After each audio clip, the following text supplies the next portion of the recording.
What's up, y'all? It's Chevy, aka Nurse Goldilocks, and I finally got my hog to put on a grill. So I'm gonna just give you a quick rundown on what I did. And let me apologize in advance because I also had a party that night and I didn't record as much as I should have. So I started by hosing my hog down, then I put it in my big pot. I put in some vinegar and lemon juice, and I got me one of those plastic scrub pads, a new one, of course. And I scrubbed that pork down like it was one of my children. All right, y'all, so I'm about to make my marinade, and as you know, we all have our ways of doing things. So I'm gonna mix all of my seasonings in the blender first. So I'm gonna start with some butter. And this is about, what is this? A cup of butter, all right? And if you don't use butter, that's okay. Okay, so then I'm gonna use about 16 ounces of apple cider vinegar.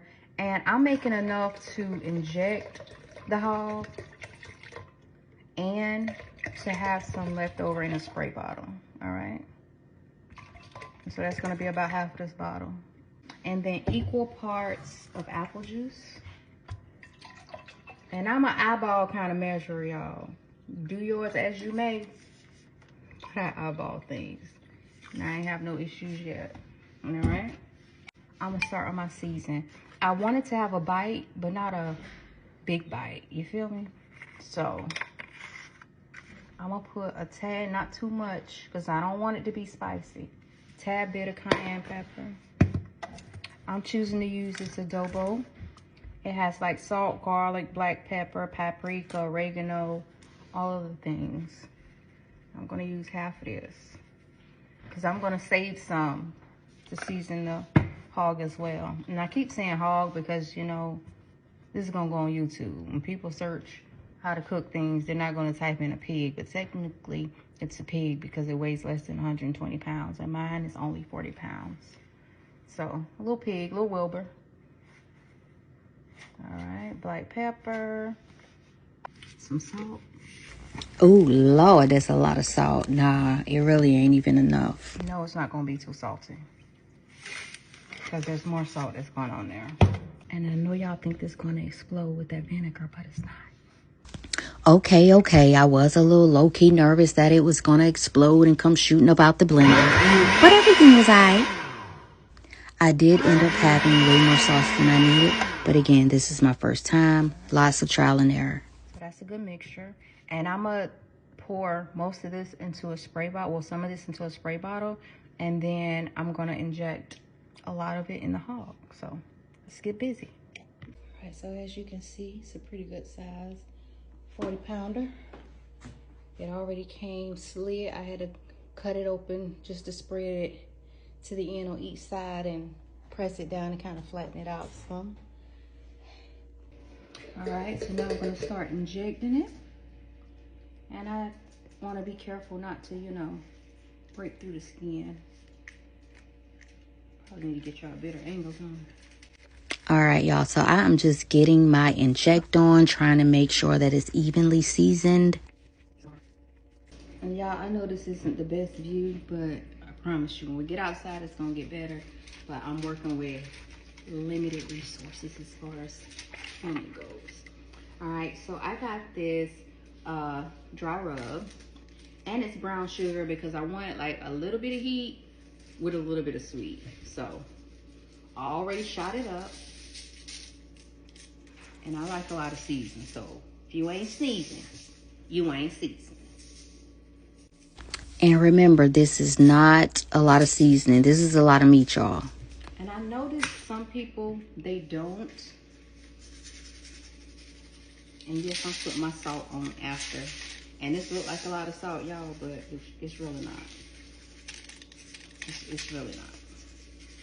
This is a lot of meat. Okay. We got some pepper.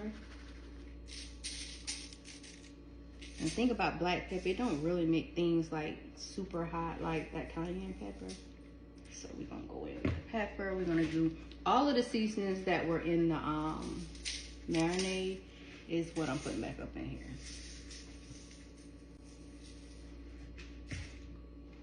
And a little bit of cayenne, but not too much. Not too And then I want to kind of massage it in. So now I'm just massaging all of that good seasoning all up and through the crooks and nannies, making sure I get everything covered real good. And then, like I said, I got a bottle of the marinade, so I'm going to be continuously spraying that on there. And with the butter in it, you know, it's going to help out with that skin. Crispy, getting crispy on my hopes. So, yeah. All right, now don't do me too bad, because I know y'all like to go in on the women when they be grilling, right? But y'all got to keep in mind, be open-minded. Everybody does things different. And for those of you who like to do yours on wood or charcoal, kudos to you. But I don't like that taste. I like a good gas grill. So that's what we working with. Cook yours how you cook yours, and we gonna do ours out here on the farm how we do ours. All right, got that girl seasoned up. And I'm gonna flip it and do the back. So now I noticed a lot of people didn't season the back of their hog. Yeah, I wanted that flavor all up and through Wilbur. All right, and once again, I'm gonna massage all that in. That's right, I thoroughly did my research because I didn't have anyone that I could really go to get instruction. So YouTube was my best friend. That boy. And this slit was already in there when I purchased the hog. Again, this is a 40-pound hog. I paid $140 for it. And I actually got it from KJ's, IGA. Because all of the meat markets that I was calling, they were selling like 100-pound hogs. And I didn't want to cook a 100-pound hog for my first one, or 160, or anything over 120. I didn't want to cook that. I wanted a small one. It's not a lot of people that's going to be over. So yeah, for my first time. So I think I have it seasoned up pretty good. And it's about time to go on the grill. And let me tell you, this was 40 pounds of dead weight. That joker was heavy. And I'm going to go check the heat on the grill. See where we at with that. I'm aiming for 250. Let it slow cook. Already got it lit and waiting. And we'll see where we at with that. We'll be back. Cooking hog with Chevy. So y'all, it took everything in me to pick this bad boy up and put it on the grill, all nice and purty. And y'all, I really struggled with if I was going to cook it belly up or belly down because I was getting mixed reviews. And finally, I decided to cook it skin down. And I think I made a great choice. That allowed that juice to sit there and marinate and keep it moist. My skin did not burn.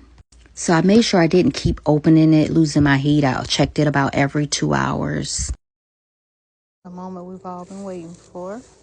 And again, I apologize, but I was getting my party on, so I wasn't really recording like that. Skin nice and crisp, but I'm going to put a little bit more oil on it to get it just a little bit more crispier. And then I'm going to let it rest. Already did the rib test, the bone test, the shoulder to see if it was falling off the bone and ready to, you know, fall apart, and it's ready. So yeah, mission accomplished. And y'all, I also didn't record that I used a thermometer. I stuck it in the shoulder and the hams, and I got that internal temp of 190, and I also knew it was done. Man, listen, the crunch speaks for itself.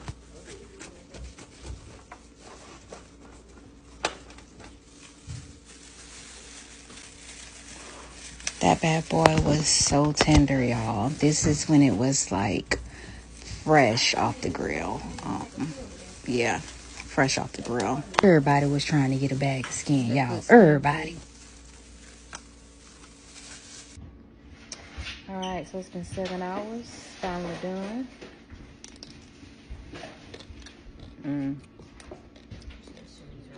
For first time, I did that. So if I had to do anything differently, I would have used more salt on the skin to preserve the crispiness a little longer, because this is next day and it wasn't as crispy as it was the night before. And I don't know if you noticed, but that last hour, I actually flipped the hog again and put it belly down to let some of that butter drain out. But it definitely helped in keeping it moist. So I let it rest before I hash it up. Plus, I was feeling good on that drink. And I didn't feel like messing with it after cooking for 7 hours. So I hashed it up the next day. I had one pan with barbecue sauce, one pan without. Everybody who tried it raved about it, said it was really good. And trust me, my family and my in-laws are a tough crowd. Let me tell you, they not gonna sugarcoat. I also froze some because for New Year's, I'm going to make some baked beans and put some of the barbecue in there. And I anticipate that to be good as well. And y'all, of course, I'm not a master griller. I just like to cook. And for my first time, I think I did great. So I'm going to pat myself on the back. It can only get better from here. Like, share, comment, leave words of wisdom. Love or hate, gotta love it. But either way, thanks for watching another episode of Cooking Shit with Chevy, Grill Edition.